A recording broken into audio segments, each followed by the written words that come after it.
was when giving bail to the thieves. Ababbi ababba amabati ge Karamoja babawa bail in a matter of hours. Sejirinya Muhammadi ne Mwene Sewanyana nga member ba parliament bagano bawa bail 2 years. 2 years. And when Sejirinya came back, he gave us so many stories, including possible poisoning. So we condemn the regime. You killed Sejirinya. Museveni, you killed Sejirinya. Nika stana weyenge. We shall never apologize for that. They engineered the death of Sejirinya, and I hope Museveni is happy. In the same breath, I want to condemn the enablers, especially those hiding.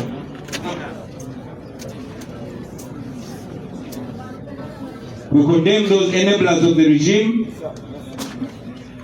for trying to cover up the death of Kenya. Many of them, even when they did nothing to save him or did something to facilitate his suffering and eventual death, we saw them trying to resurrect themselves politically using the sad events around the death of Sejirinya. We thank God that they ended up burying themselves further.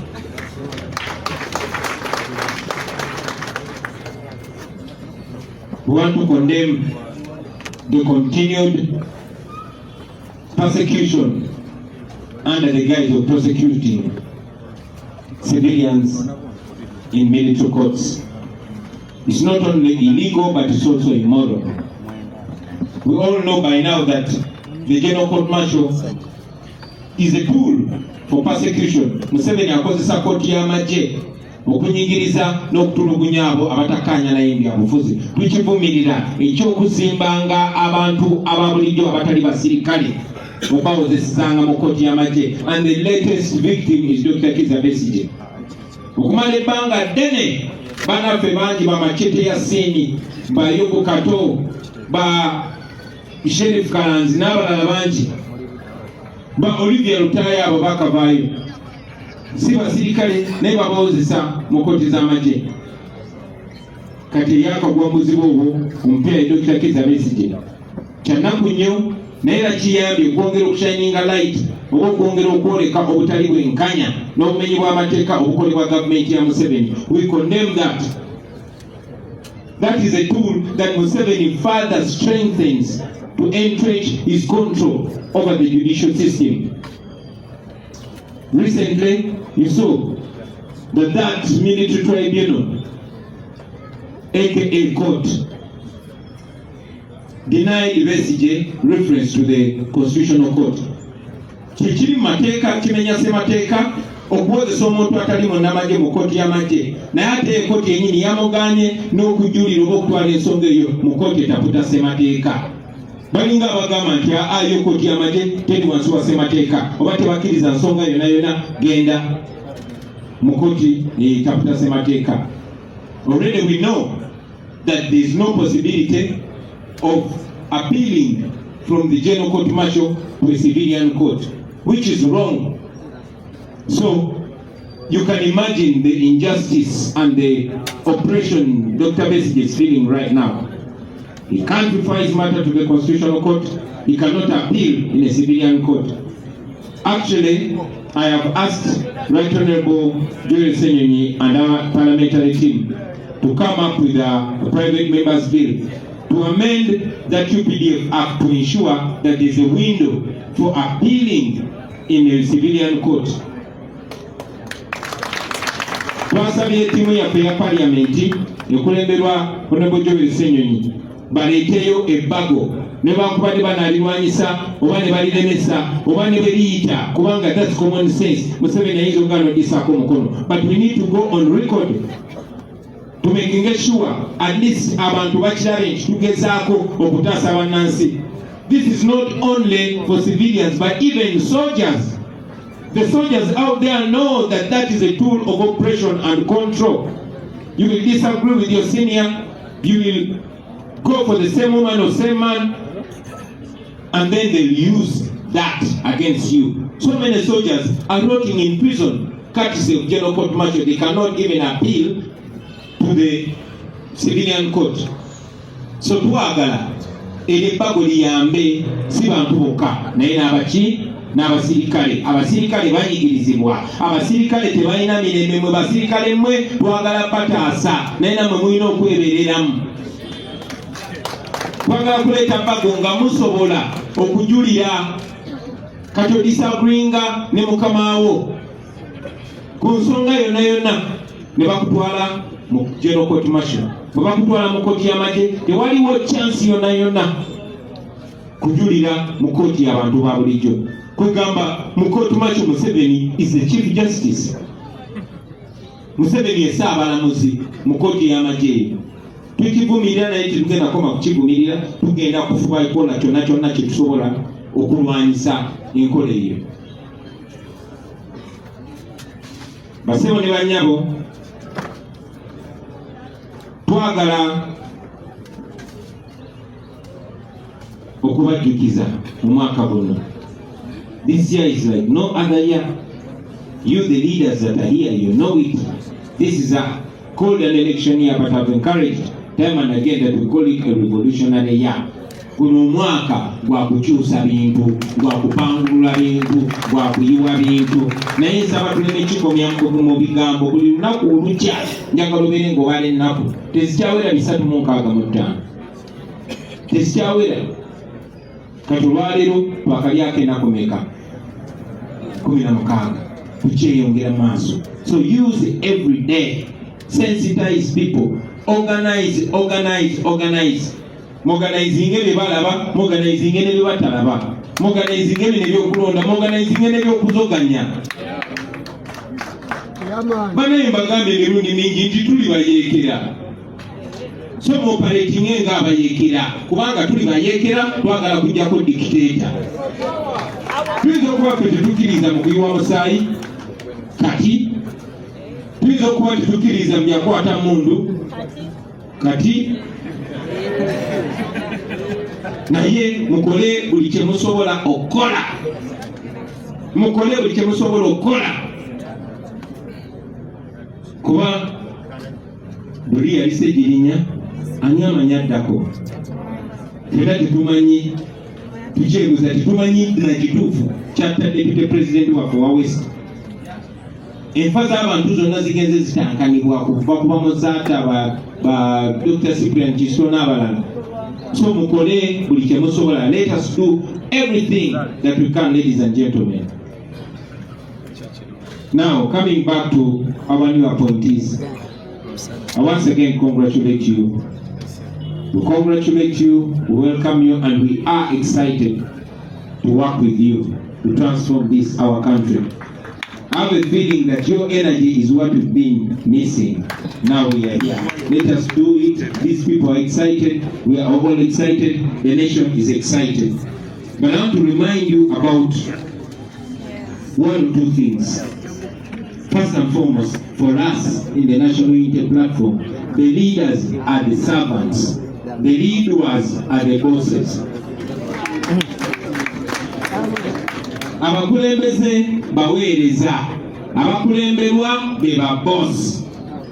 Let us constantly remind ourselves about that. We believe in servant leadership. That's what is supposed to make us different. So kindly be servants, don't be bosses. Not servants are this way. Tuli ba Yesu tetunaaza bigere. N'ebisigadde byonna byonna tubeera bawuliriza era tubeera baweereza eri abantu be tuweereza. I want to remind you about our values. Those values, we write them everywhere because we want them to be remembered, like the 10 Commandments. But even if we write them everywhere, you've noted that some senior leaders have actually not grasped them.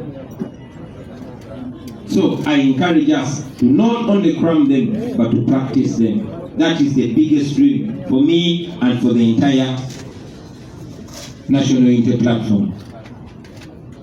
Katika ngende kuba deputy president, in particular owawano deputy president owa Western Uganda Comrade Lewis ne Comrade Katana banabikubulira nyabo olunyankole bikiga n'obubaka bwangu bwaleero njagala essira lisimba ku deputy president waffe we Buganda.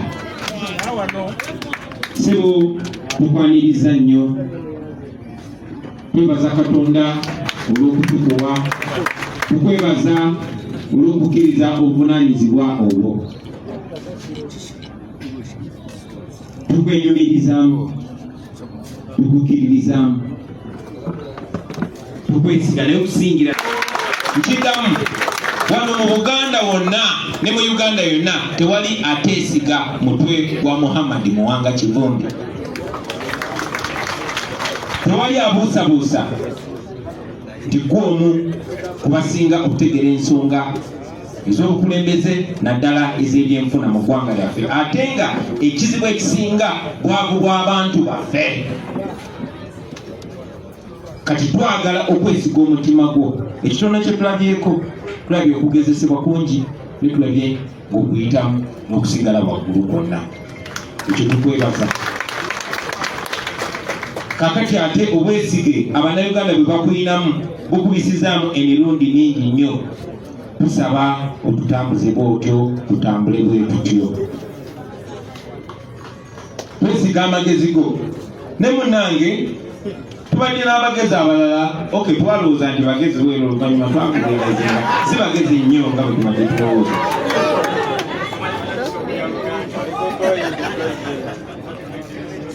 Njagala ssebo okujjukiza wano Buganda gwe mutima gwa struggle yaffe. Wano wetwagala osooka okuwamba wanno kati twatubwawo katulina kusinziira wano. Bwe musinziira wewa tewateredde eri gye mugenda wajja kucyankalana. Museveni bwe yamanya nti bwe tusinzira tukakukyalinzeewo n'ayagala tukyankalanye kubanga bw'oba ogenda kubuuka oba olina okubeera ku flow ngeri faamu. Bw'obeera ng'ogenda kubuuka ng'osinzira ku flow etali faamu tosobola kusinzira bulungi n'obuuka n'ogenda wala gy'oyagala. So Museveni yamakinga sure wano acyankalanya oyimidde ku pepa eno nagisikawo nasaawa eno nagisikawo nga tebiseera ebisinga bulangule. So ssebo tuli wano mu Buganda twagala okutereezaawo tusobole ng'okusinzirawo tutereeze ewalala. Oli musajja Muganda tukusaba ennono yaffe ogitambulireko ogiyigirize n'abalala. Wano mu Buganda twakuzibwa tuyigirizibwa okuba n'empisa okuba n'obuntu bulamu naye n'okuswala kintu kikulu. So ssebo twesunze okulaba ng'otambula n'ezo values.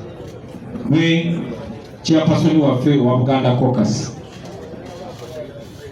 gwe chairperson waffe wa Public Accounts Committee, era otukulembedde mu bifo bingi n'otukulembera bulungi. Kati ate kino twagala osusse osseemu n'amasavu kuba twagalamu amasavu mangi.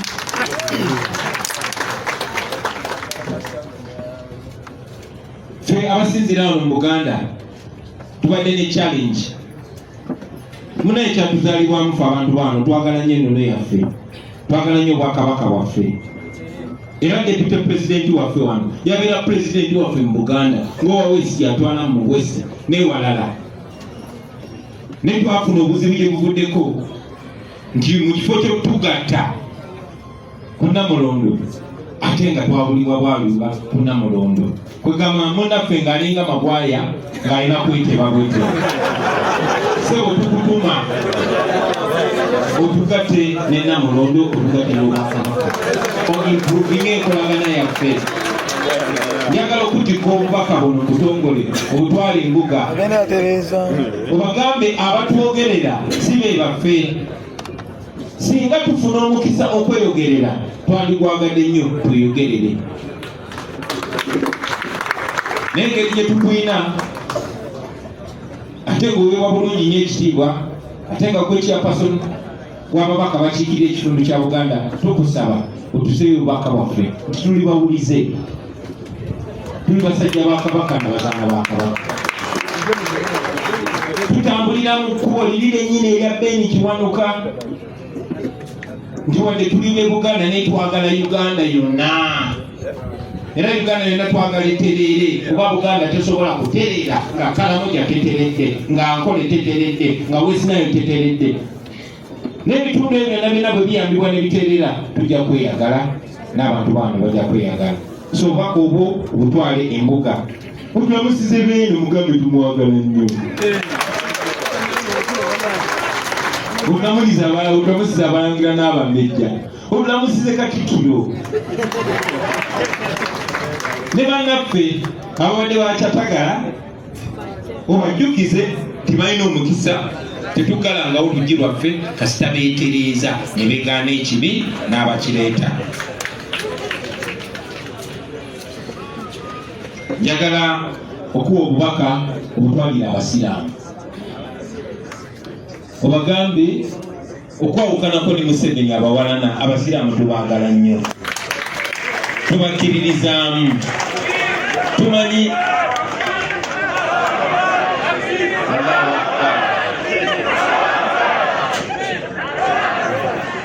byemwagala ebyo abasiraamu basudiya naye nange nja kuyita abakatoliki wano Omukama mulungi era ekiseera kyonna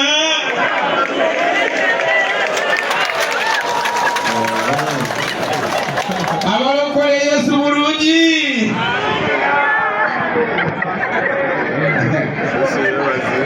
kakati Zaake yagala kuŋŋamba kale Zaake bwenza